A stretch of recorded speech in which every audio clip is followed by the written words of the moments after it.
everyone! Welcome back to Lily and Max English. I'm Lily, and I'm so happy to be here today.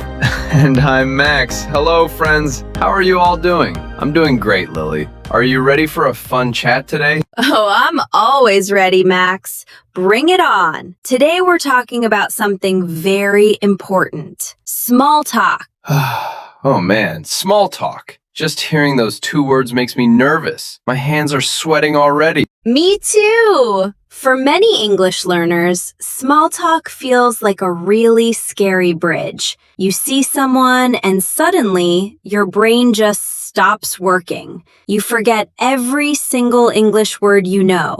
Exactly. You just stand there looking lost. Sometimes I panic and just stare at my phone. Even if my phone is completely dead, I just look at a black screen and pretend I'm reading a very important message.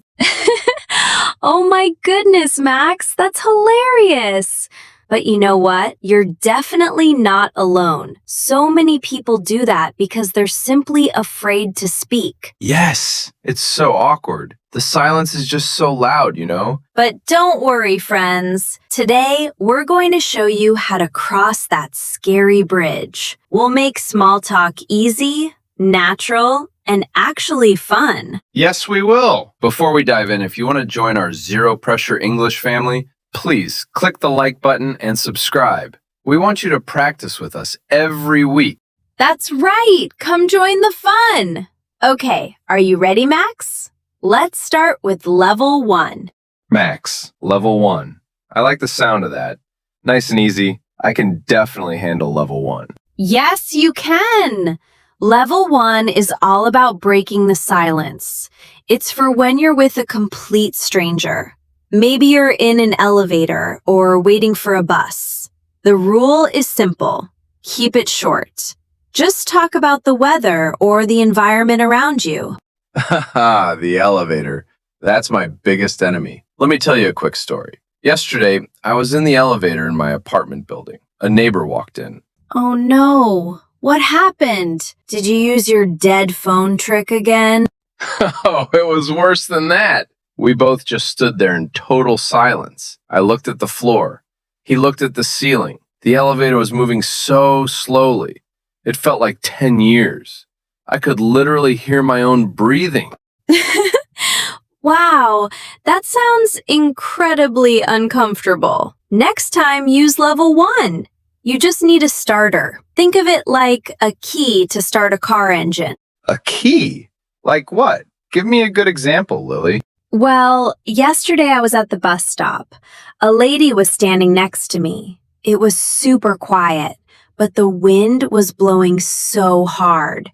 So I just smiled at her and said, "It's really windy today, isn't it?" Oh, that makes total sense. You talked about what you both were feeling. And what did she say? She laughed and said, "Yes, my hair is flying everywhere." We had a nice short chat about the weather. It felt so much better than that awkward silence. That's brilliant. So I just talk about what we both see or feel in that exact moment. The weather, the long line at the supermarket, things like that. Exactly. It shows you're friendly. You don't need big, complicated dictionary words. Just a simple comment about the environment and a warm smile. Okay, I can definitely do level 1. Look at the environment, smile, and say something simple. So what's level 2? Level 2 is for people you see more often, like colleagues at your office or regular people at your gym.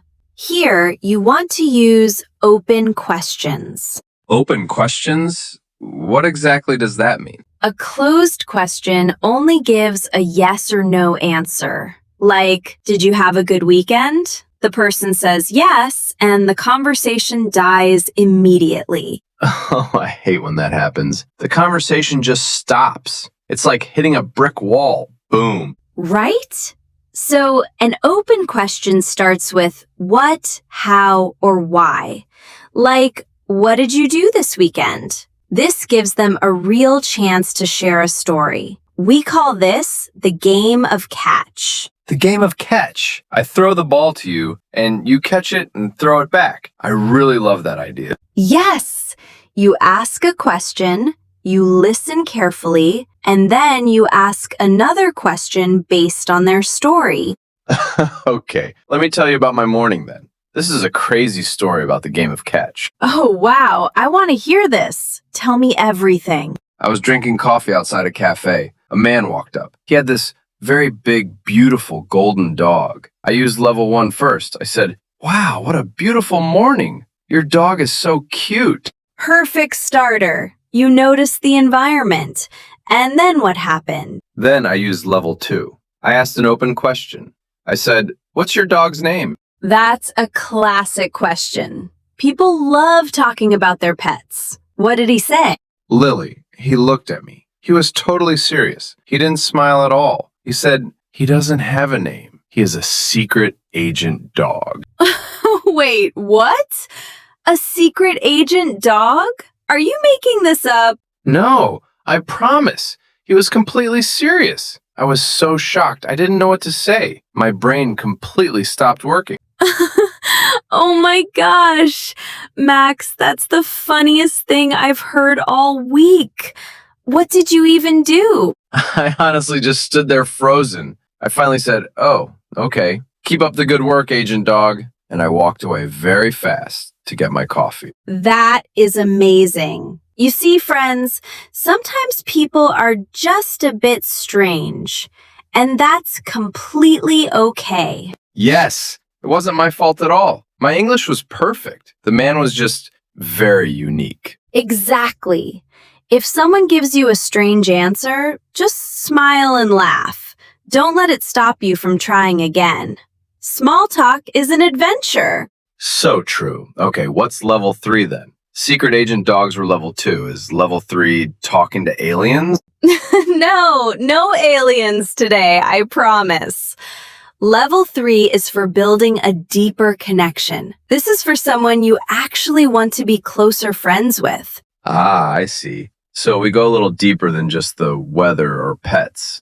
Yes. Here, you can share a light opinion or show empathy. Empathy means showing you really care about their feelings. That sounds really nice. But how do you do that in real life? Let me give you an example. I have a colleague named Sarah. Usually, we just say, "Hi, how are you?" "I'm fine." The fine trap. Oh yes, the fine trap. Everyone always says fine, even if they're having a terrible day. Exactly. But last week, Sarah looked very tired. She was staring at her computer and holding her head. So I decided to use level 3. What did you say to her? I stopped and said softly, "Sarah, you look a bit stressed today. Is everything okay?" Wow, that's very kind of you, Lily. That shows you're really paying attention to her. "Thank you." She looked up at me and actually sighed. She said, "Thank you for asking, Lily. I'm just so overwhelmed with this new project." Oh no, it's so hard to feel overwhelmed at work. Yes, it is. So I just listened. We talked for about 5 minutes. I didn't fix her problem, but she felt much better just talking about it. That's beautiful. Small talk became a real connection. You made her day better just by being there. That's the power of level 3. When you notice someone's feelings and ask about them, you stop being strangers. You become real friends. I love that. But Lily, I still have a big problem. What happens if I'm trying to use level 2 or 3 and they use a word I don't know? That's a very common fear for English learners. What usually happens to you in that situation? Well, last week a guy at the gym was talking to me. He said, "My commute today was terrible." I didn't know the word commute. Oh no! So what did you do?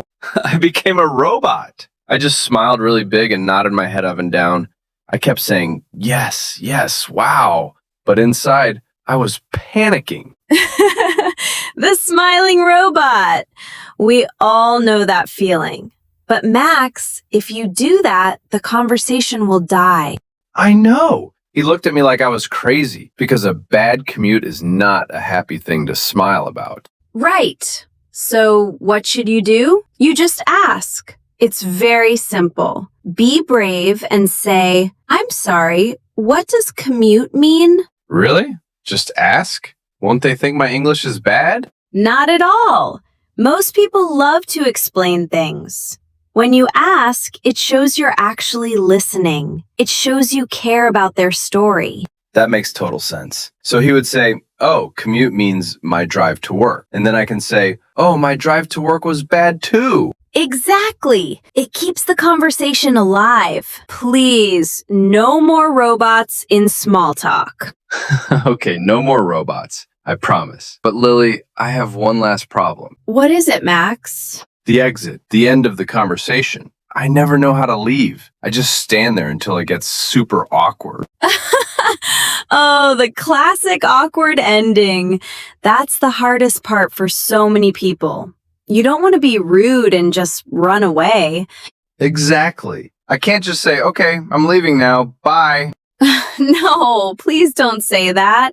You need a polite exit phrase, a golden sentence to help you walk away with a smile. Please give me the golden sentence. I desperately need it. Try this one. It was great catching up with you, but I should get going. Oh, I like that. It was great catching up with you, but I should get going. It sounds very warm and natural. Yes, or you can show that you value their time. You can say, I don't want to take up any more of your time. Have a wonderful day. Wow, that is so smooth. I don't want to take up any more of your time. I sound like a professional conversationalist. You are a professional, Max. Just practice those 2 sentences and you'll never be stuck in a conversation again. Lily, this has been amazing. I feel like I have a map for the small talk park now. I'm so glad. Let's take a quick walk through the park to remember everything. Level 1. Start with the weather or the environment and a friendly smile. Level 2. Play the game of catch with open questions. And always watch out for secret agent dogs.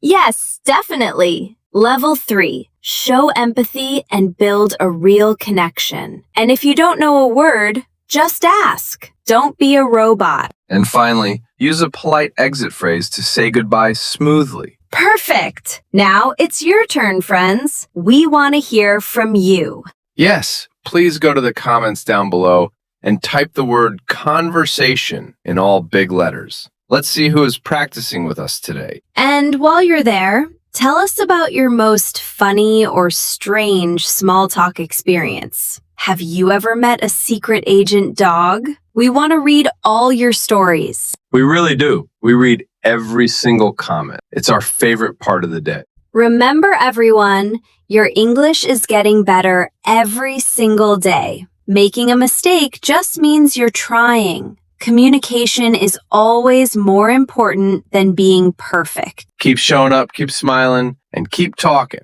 Thank you so much for joining us today on Lily and Max English. It was lovely talking to you all, but we don't want to take up any more of your time. Smooth exit, Lily. I love it. Bye, everyone. Have a fantastic day. Bye, friends. See you next time.